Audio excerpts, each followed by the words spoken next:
Hey everyone, Decota Collins here from the Outdoor Chef, and it's September, which means that here in Ontario we're only a few weeks away from the opening of deer season, and that means you're looking at bait options because you want to keep those deer coming into your spot consistently so that when you're there, they're there.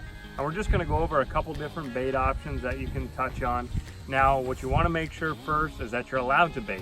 Here in Ontario, we are allowed to bait for deer, not turkey though. So make sure that if you are deer hunting, turkey comes into your spot, that you're not shooting that turkey over bait. That is illegal, it's against the law.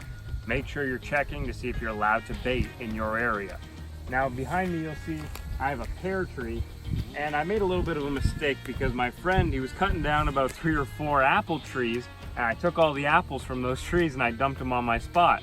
Well, now you could say these deer are addicted to apples. So I'm scrambling around trying to find more fruit. I found this pear tree out on my field. There's another apple tree down the way. A few options you can do is go to your local orchard, see if they'll let you pick up some grounders. They obviously won't let you take the ones off the trees because you got to pay for those, but most orchards will let you pick up the ones off the ground for nothing, helps them clean up, and it costs you nothing. So apples, pears, fruit are a great option for bringing in deer. We're going to touch on a few more. There is a difference between an attractant and a bait, but I'm telling you what we've created here is both an attractant and a bait, because look at this mush that's just developed here. I'm telling you, I can smell this mush from 500 yards away, and that means the deer can definitely smell it across this entire forest. Now these apples and pears I've just put out here, and you can see they've just been crushing it completely. Now you may ask, when do I need to put this stuff out? When do I need to bait?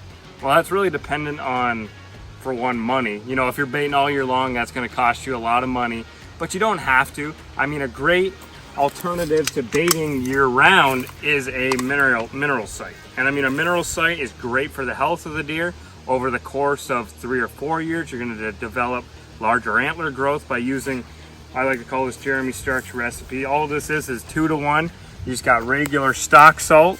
So say you put 2 cups of that, and then you got your mineral salt, and then dicalcium phosphate in there. So if you went 2 cups of each type of salt, and then 1 cup of that dicalcium phosphate, and then just step it up from there for how much you need. You can take that, find an old stump. What I have here is just an old stump, and all I've been doing is just dumping that out across there, you can see, and then literally just work that into the ground all over the place. You can find a couple spots. This is the exact same spot that my bait is set up at. So what I've done is I've really developed a site early on in the year. I've been developing this site since early spring. So this is very cheap. It's a very good alternative to baiting year-round. The next step, which is a little bit more costly, is, you know, you got your deer feed. So I mean, deer feed is a little bit more expensive, but in your area, if you can maybe coming into that July mark of the year, if you can get a load of husk corn. So the husks are still on that corn, and if you can get a load of that, it's a lot cheaper than bagged corn, and that's another option for feed as well. Carrying that as late as you possibly can. Whatever you can do to get deer consistently coming to one area, that's what you want to accomplish with your bait. However, if you can find a friend who's maybe got some apples and pears, whether you want to do it with mineral, which is a great way to bring them around because they love that mineral, and then deer feed, that's got that molasses in there, that's going to carry through the woods as well. You can see I've got my blind set up there about 20 yards.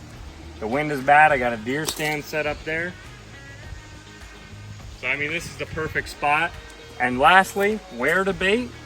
Where you want to bait is really, you want to find a good spot where you've got good traffic. You can see almost here, I've got a really good highway out to the field. There's a cornfield out there. This year it's soybeans. I've got a raspberry patch in behind me.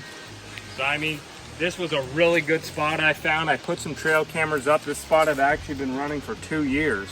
So I mean, this spot was a really good spot that I found. I put up trail cameras, saw that I had a high amount of deer traffic through here, and then I dropped a bucket of apples, guys. That's the way it goes. Thanks for watching, and good luck this deer season. It's right in the corner.